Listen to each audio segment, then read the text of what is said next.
Everyone, চলো হলুদ শাড়িতে সরস্বতী পুজোর আরেকটা মেকআপ লুক তোমাদের সাথে আজকে শেয়ার করি।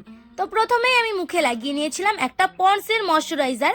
এটা কিন্তু জেল বেস ময়শ্চারাইজার না, ক্রিম বেস ময়শ্চারাইজার। সরস্বতী পুজোয় যেহেতু আমরা সবাই দিনের বেলায় বের হই, সেই কারণে একটা সানস্ক্রিন কিন্তু ফেসে অবশ্যই মেকআপের আগে ইউজ করেই নিতে হবে, না হলে কিন্তু মেকআপটা আমাদের কালো হয়ে যাবে। এরপর আমি লাগিয়ে নিচ্ছি একটা প্রাইমারটা কিন্তু লাগাচ্ছি মেকআপটা যাতে ফেসে লং লাস্টিং হয় আর মেকআপটা খুব সুন্দরভাবে ফেসে বসে যায়, সেই কারণে কিন্তু অবশ্যই প্রাইমারটাকে লাগাতে হবে। একটা জিনিস কিন্তু মুখে লাগানোর পর অন্তত 20 সেকেন্ড আমাদের একটু ওয়েট করতে হবে। এবার আমি ইউজ করে নিচ্ছি ফাউন্ডেশন। আমি এখানে পিএসির ফাউন্ডেশন ইউজ করেছি, দেখতেই পারছো আমি ফাউন্ডেশনটাকে কিভাবে ব্যবহার করছি। হাতে নিয়ে তারপর ব্লেন্ডারের সাহায্যে ফেসে ভালোভাবে ব্লেন্ড করছি। ফাউন্ডেশনটাকে যদি আমরা এভাবে ফেসে ব্লেন্ড করি না, খুবই সুন্দরভাবে কিন্তু ফাউন্ডেশনটা ফেসে ব্লেন্ড হয়ে যায় আর দেখতে খুব একটা হেভিও লাগে না, ন্যাচারাল একটা ফিনিশ আসে। তোমরাই কিন্তু দেখতে পারবে আমার ফেসে সুন্দরভাবে ফাউন্ডেশনটা ব্লেন্ডও হয়ে গেছে আর দেখতে খুব একটা বেশি ফাউন্ডেশন ইউজ করা হয়েছে এমনও লাগবে না বা লাগছে না। এবার আমি আর কোনো লিকুইড জাতীয় প্রোডাক্ট ফেসে ইউজ করছি না, আমি একটা সেটিং পাউডার দিয়ে ফেসের ফাউন্ডেশনটাকে সুন্দরভাবে সেট করে দিলাম। কিন্তু আমি খুব ভালোভাবে ফাউন্ডেশনটা লাগিয়েছিলাম, সেই জন্য আইলিডেও আমি সেটিং পাউডারটা দিয়ে আইলিডটাকে সেট করে নিলাম। আমি আর কোনো কনসিলার কিন্তু ইউজ করব না আই মেকআপ করার আগে।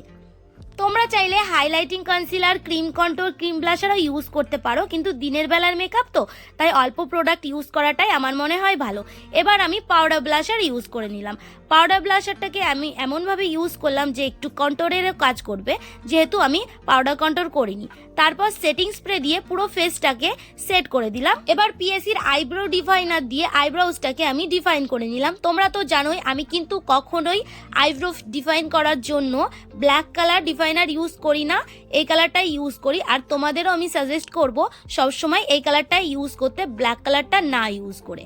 এই কালারটা কিন্তু আমাদের আইব্রাউজটাকে একটা ন্যাচারাল ফিনিশ এনে দেয়, কিন্তু ব্ল্যাক কালারটা কিন্তু আমাদের আইব্রাউজটাকে একটু আর্টিফিশিয়াল বানিয়ে দেয়। সেই কারণেই আমি বললাম তফাৎটা তোমরা ইউজ করে নিজেরাই বুঝতে পারবে।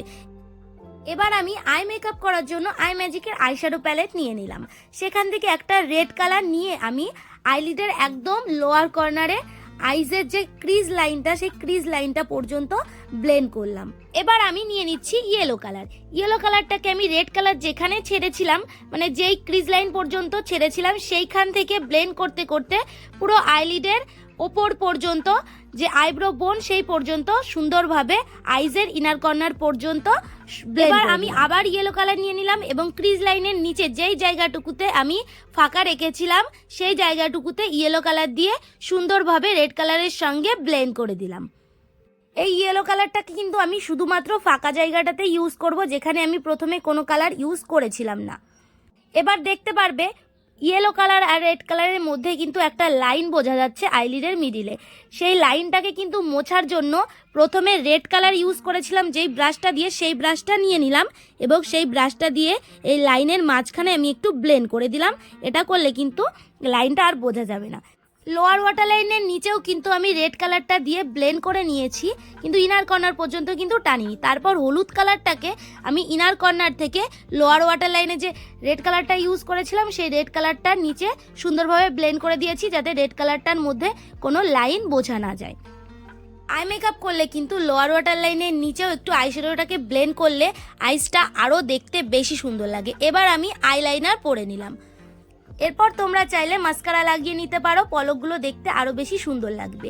এবার আমি লিপস্টিক পরে নিলাম, কিন্তু তার আগে আমি একটা ডার্ক কালার দিয়ে লিপটাকে ড্র করে নিয়েছি। এরপর আমি রেড কালার লিপস্টিক পরে নিয়েছি। এবার আমি চুলটাকে সামনে থেকে একটু হালকাভাবে ফুলিয়ে নিলাম। তারপর আমি এখানে ক্লিপ লাগিয়ে দিলাম। দুপাশে আমি সেম ভাবে ফুলিয়ে নিলাম হালকাভাবে। তারপর আমি পিছনে একটা গার্ডারের সাহায্যে চুলটাকে প্রথমে বেঁধে নিলাম। এবার আমি চুলটাকে ব্রেড করে নিলাম অথবা বিনুনি করে নিলাম। চুলটাকে আমি সুন্দরভাবে ব্রেড করার পর চুলে কিন্তু হালকাভাবে আমাদের ফুলিয়ে নিতে হবে। দেখো আমি কিভাবে টেনে টেনে হালকা করে ফুলিয়ে নিচ্ছি।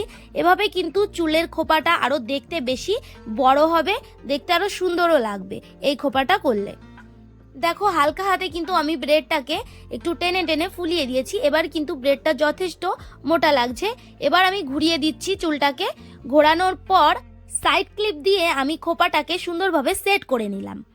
এবার তোমরা চাইলে খোপাটাতে ফুল দিতে পারো আর নাও দিতে পারো।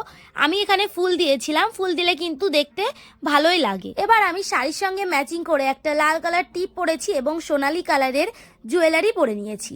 তো হলুদ শাড়িতে সরস্বতী পুজোর এই লুকটাও কিন্তু কমপ্লিট হয়ে গেল। তো তোমরা জানিও তোমাদের কেমন লাগলো সাজটা। যদি তোমাদেরও ভালো লেগে থাকে অবশ্যই কিন্তু তোমাদের স্পেশাল দিন বা সরস্বতী পুজোর দিন তোমরা একবার ট্রাই করতে পারো।